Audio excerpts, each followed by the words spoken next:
When you guys asked me the question, Cross, have you played Marathon? I told you no. And I just want to say, guys, that was not a complete lie. You see, I have not played the version of Marathon that you see here in front of you. Instead, I've played older versions of Marathon. And those older versions are different. Marathon, but not quite the Marathon that you see here today. So am I a liar for saying that I had not played Marathon? Let's just say it's debatable. Right? It's all about your perspective. Regardless, fellas, today we're going to be talking about my own experience playing Marathon, and it was quite something. Now, what is Marathon? Marathon is actually an old game from Bungie. It has a lot of deep lore. Matter of fact, we recently watched a video that actually ties in all of the lore, almost like the Bungie verse, if you will, from Marathon to Halo to even Destiny. And inside of Destiny, we even have a weapon called Minor Multi-Tool, which comes from the Marathon universe. However, Marathon is not going to be the single player experience that it was back in the 90s. Instead, it will be an extraction shooter, a word that many gamers don't like to hear. I completely understand why. For the past few years, we have been seeing extractions roll out left and right. From Exoborn to Dark and Darker to Delta, you do see some pretty poppin' player bases in some of those games, but I get it. Extraction shooters don't really sound that sexy. However, Bungie is trying to take a different approach. They're trying to give us that AAA approach, and they're also trying to bring this to console. So yes, there is a bit of a market, but again, to us as gamers, we don't really care about that. The only thing we care about is it a good game? And that's all that really matters to us. So let me take you down memory lane of my experience with Marathon. Now, the gameplay you're seeing in front of you guys is actually supplied by Bungie. We were not allowed to capture any of our gameplay, or at least I wasn't at the time. This was last August when I got to play last, and it was very much in a pre-alpha state. You know, that final coat of paint was not put on it. And what we were doing was essentially just trying out different features, testing enemy AI, seeing what the gameplay loop was like, checking out, you know, the different loot that we got. Did it make your mouth water? Was this something that made you say, ooh, I want that? Or that's noticeably different. And this is very important coming from a Destiny player, because for us, loot is everything, man. I mean, we will lose sleep.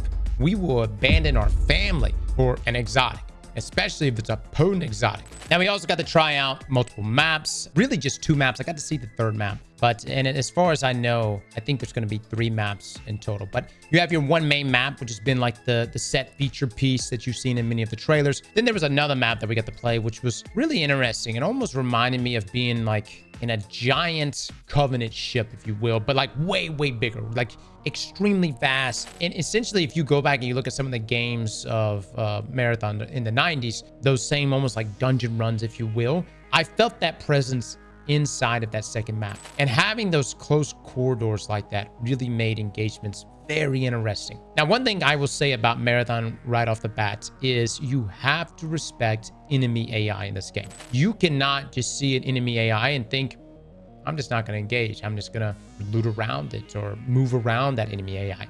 No, at least from the build that I played, and they actually said that the AI had actually been nerfed at the time when I played, that enemy AI would mess you up. You almost had to treat enemy AI like it was another person. Like when you saw it, it was no like, let me just like, you know, move around it and grab some of the loot and just ignore it. No, you actually had to take that enemy down, or it was going to mess you up and mess your entire run up. And they will. And the scaling here is pretty wild, because there's even like mini bosses and stuff like that, at least on one of the maps that we played, that you have to deal with. There's even one point where you have this huge boss that will spawn in, and I don't know if we triggered the spawn or if the devs triggered it. The point is that enemy AI in this game is extremely potent. They don't mess around. You have to engage them, and there is no like, you know, let me just rent some of these trash ads, and you have this like tremendous amount of downtime, if you will, between engagements with other players. You have to treat almost every engagement as if you're fighting for your life. And I know that may seem somewhat stressful, right, to my Destiny players. They're like, dude, I just want to get some loot. But keep in mind, this is an extraction shooter, and that's the point here, guys. You die, you lose everything except for, you know, whatever you may have. And I guess we're gonna have like a secure box. I don't know if they added that feature or not, but you die, you lose everything. And if you kill someone, you take all of their stuff. So there's some things to desire out of that. You know, you can walk in there with literally next to nothing and run over there and just wipe an enemy team, and they can have some of the best loot, and boom, now you're back on top. Now again, they may have actually nerfed enemy AI, so perhaps it's not as hard as it was then. But again, at that time when we were like, yo, these guys, they wreck us, they were like, like, wow, we actually nerfed them once already. So I would be surprised if they nerfed them again, because they kind of liked the fact that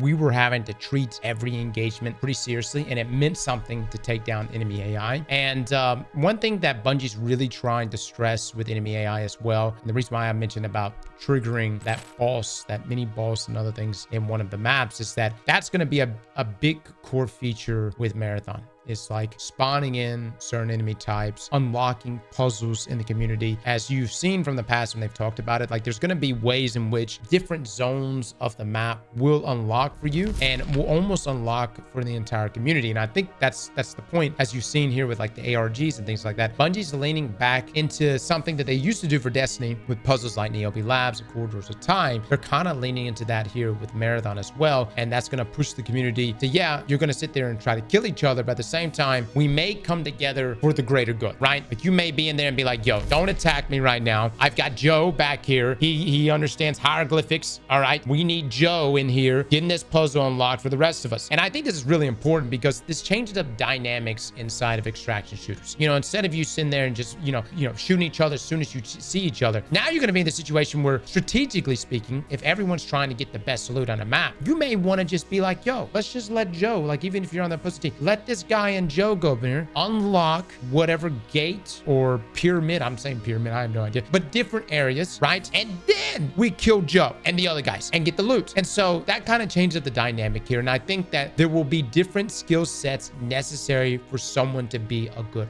runner, which again, it's a character that we're playing as. You have the option between multiple runners, and yes, they all have different abilities tied to their class. This is not a hero shooter. Again, a lot of people previously last year and the year before was like, oh, it's a hero shooter, and they immediately was like, this is going to suck. Class-based system, you have classes, and they're pretty unique. Now, I would talk about the runners in more depth, but to be quite honest with you guys, I forgot which one is actually under NDA. I think there was one of them that was under NDA we weren't supposed to talk about. And considering I can't remember which one it is, I'm just going to avoid that issue altogether. What I will say is the one that goes invisible, that one was hell to deal with. And I don't know if it's just my eyes. Maybe I'm getting old, fellas. I don't know. Invis people and me, we just don't work. Okay, my eyes just cannot discern where the hell they are. Now, what I did like about the runners is that even though there isn't supposed to be like direct counters to each one of them, I always felt like I had an ability on one that could counter another runner. Granted, it all comes down to skill sets, right? Like, are you able to click heads, things like that, the basic stuff. But ability-wise, I did feel like certain runners could cancel out other runners in a way, which does change up team dynamics pretty good. And that's really important because nothing sucks worse, especially inside of Destiny, when you're playing things like Comp or Trials, when you go up against an entire squad of, say, hunters who are rocking spectral blades and who are constantly going invisible. I'm not saying you're not going to run into that here inside of Marathon, but because of this almost like canceling out that you have here with some of these runners, this counterplay, if you will, that should make every team, if they're looking to be viable at all times, to have a good set of variety. And that's extremely important, guys. Nothing becomes more stale than running into the same hero, or in this case, the same class over and over. Now, this also takes me to arguably one of the most important things to a Destiny player, and really probably to anyone. How is the gunplay? If there's one thing that Bungie has always had, no matter what state Destiny was in, even D2 vanilla when it rolled out with double primary systems, people have always liked Bungie's gunplay. And that has been something that's existed since the Halo days. And a lot of that has to do with essentially the Tiger engine. And yes, Marathon is on the Tiger engine, whether you want it to be or not, guys. It is. Everything that you have experienced before inside of Destiny, you're going to find it familiar here inside of Marathon. No, you're not going to be running around with like a palindrome, but you're going to see a lot of similarities. As a matter of fact, in the gameplay that you're seeing on the screen, you probably already see some of the similarities, both visually and also in the mechanics on the map. It almost, some of these even look like, you know, a public event, if you will. And the guns themselves, they are different than what we have inside of Destiny, and we'll talk about that in more depth. But gunplay wise, felt pretty solid. Now, the reticle may drive some people away. I do like the way reticles look inside of Destiny. A lot of that just comes down to the weapon itself, right? The aesthetic of our weapons inside of Destiny are very much dependent on, you know, the type of content we're tackling. That changes depending on, you know, is it in one of our core playlists? Does it come from a raid? That aesthetic changes it. And of course, that can change up with things like ornaments and whatnot. The other thing is too, is like Destiny's big thing is like you kill a big bad, you slay it, and then you turn them into a weapon. That's really Destiny in a nutshell. It's not Monster Hunter, but that's essentially Destiny. Now, I can't say if there's going to be anything like that inside of Marathon. What I will say is that everything is modular. So essentially, you can pick up a weapon and in space form, and then you can add attachments. And just like other extraction shooters, the attachments are extremely valuable, right? Those are the things that really amp up your weapon and put it on, I guess, on that higher legendary tier status. Now, there was on one of the maps, I was able to loot, I guess what you would call like an exotic.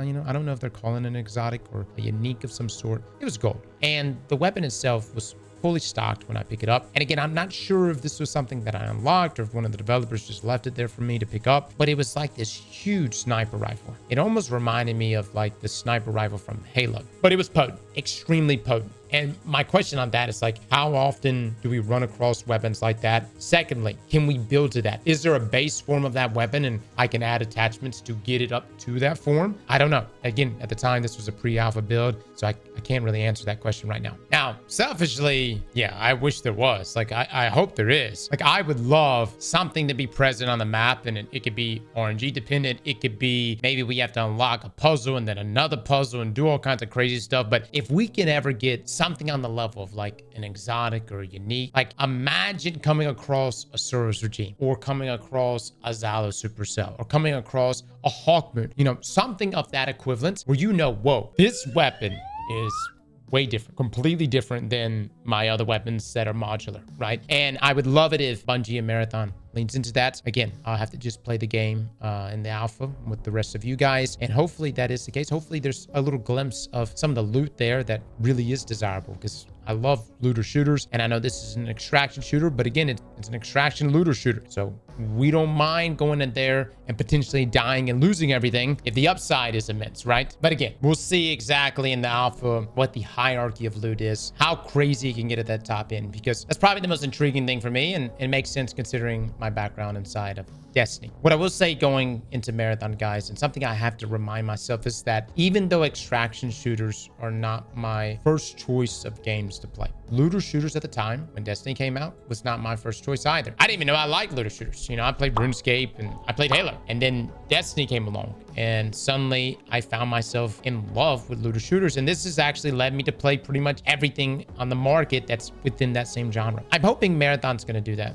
for me as well. I really do hope this game pops for all of us. And I will say from a fundamental level, the game is good. It's solid. I enjoyed it. I enjoyed the build that I got to play with. Granted, a lot of things have probably changed since last August to where we are now. We're going to go into this alpha, and I'm hoping that everybody has a great time. Now, if you have questions you want to ask directly, probably going on right now at twitch.tv/Aztecross, we're streaming the reveal stream, and we may even be at the tail end of it at this very moment. But also today at 1 p.m. Pacific, if you want to come by, we are actually going to have an interview with one of the developers over at Bungie, Andrew Witz, who is the combat creative lead. We will have him for 30 minutes at 1 p.m. So if you have any questions that you want to ask directly, we are going to be collecting questions right there from the stream leading up to that interview, and we'll be able to ask anything we want to ask, guys. Would love to have you come join us. Until then, guys, I hope you enjoyed this video. I'll have a deeper breakdown on the reveal stream. That will probably roll out tomorrow. And if you do happen to miss the interview, don't worry. We'll have a breakdown on that as well.